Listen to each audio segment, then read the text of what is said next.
Di sini, apakah ada yang pernah menonton atau mendengar film Mulan? Cukup banyak ya. Bagi yang tidak, Mulan adalah cerita rakyat yang diadaptasi dari cerita rakyat Cina. Ia diadaptasi dalam bentuk animasi pada tahun 1998. Ia mendapatkan sequel pada 2004 dan kemudian dibuat bentuk live action pada tahun 2020 kemarin. Mulan menceritakan mengenai seorang gadis bernama Mulan yang hidup di pedesaan Cina. Saat Kaisar Cina memutuskan bahwa satu laki per keluarga harus masuk dalam tentara, Mulan secara diam-diam memasuki tentara tersebut agar dapat menyelamatkan ayahnya yang sudah tua dan lumpuh. Baik, di sini apakah ada yang pernah mendengarkan mengenai teori feminisme? Oke, bagi yang tidak, teori feminisme adalah gerakan sosial yang dengan ada tujuan untuk menyetarakan antara perempuan dan laki-laki. Jadi apapun yang laki-laki bisa lakukan, perempuan juga. Halo semuanya, perkenalkan, nama saya Lakon Timote dari jurusan film angkatan 2022. Dan hari ini, saya ingin menjelaskan representasi feminisme dalam film Mulan. Oke, untuk itu saya akan membagikan menjadi 3 subtopik, yaitu penampilan, gaya bicara, dan sifat. Pertama, kita akan membahas mengenai penampilan Mulan. Mulan memiliki pakaian yang pada awal film adalah hanfu. Hanfu ini mirip seperti kimono yang di Jepang. Ia memakai hanfu ini dengan tujuan untuk menikah dengan seorang suami di Cina pada masa itu. Namun, seiring berjalannya film, Mulan memasuki tentara. Untuk itu, dia tidak mungkin memakai pakaian seperti itu lagi. Jadi ia memakai armor. Armornya ini digunakan untuk melindungi dia dari segala bahaya di medan perang.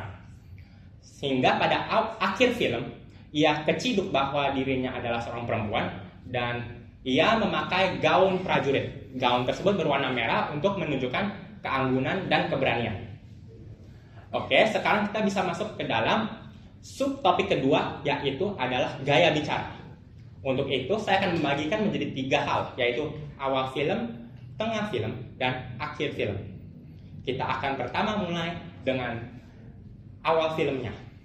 Pada awal film, karena ini merupakan era patriarki, perempuan diekspektasikan tidak berbicara balik kepada seorang laki-laki. Maka dari itu, Mulan hanya bisa diam saja. Ia canggung, ia malu, dan ia tidak bisa mengatakan apa-apa kepada seseorang lelaki yang ada di keluarganya. Namun, seiring berjalannya film, kita bisa masuk ke dalam pertengahan film, di mana Mulan memasuki dalam tentara. Di dalam tentara, Mulan mengatakan bahwa ia tidak bisa berdiam saja karena begitulah bukan cara gaya bicara laki-laki. Maka dari itu, ia mulai mengeraskan suaranya, mulai berbicara dengan nada yang dalam, dan juga berkata kasar, karena emang laki seperti itu. Sehingga pada berjalan film dan Mulan ketahuan, ia tidak bisa lagi seperti itu lagi, namun ia menemukan jati dirinya, di mana Mulan pada akhir film, untuk mengalahkan musuh dari utara, ia memimpin teman-temannya dengan penuh keberanian, dengan penuh seperti dirinya sendiri lah. Dari itu kita bisa masuk kepada subtopik ketiga, yaitu sifat.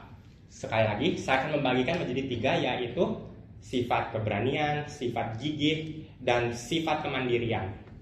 Kita akan mulai terlebih dahulu dengan sifat keberanian.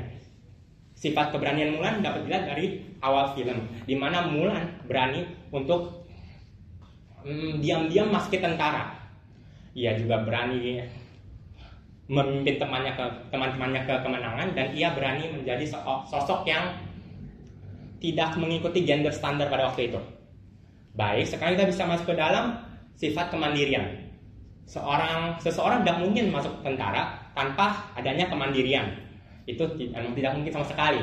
Dan Mulan emang merupakan sosok yang mandiri, sehingga ia bisa mengikuti tentara dan juga bisa menjaga orang tuanya dengan baik.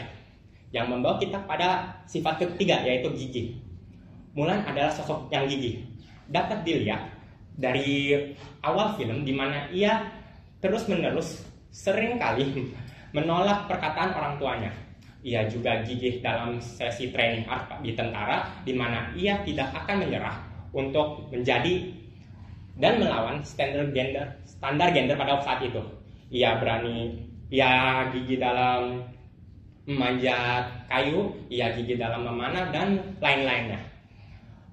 Baik, dari sini kita bisa pelajari bahwa saya meminta kalian untuk membuka hati dan pikiran Anda di mana Mulan ataupun perempuan pada saat ini tidak dapat diremehkan seperti itu saja. Sekian saja dari saya. Nama saya Lafon Timote. Terima kasih. Selamat jalan.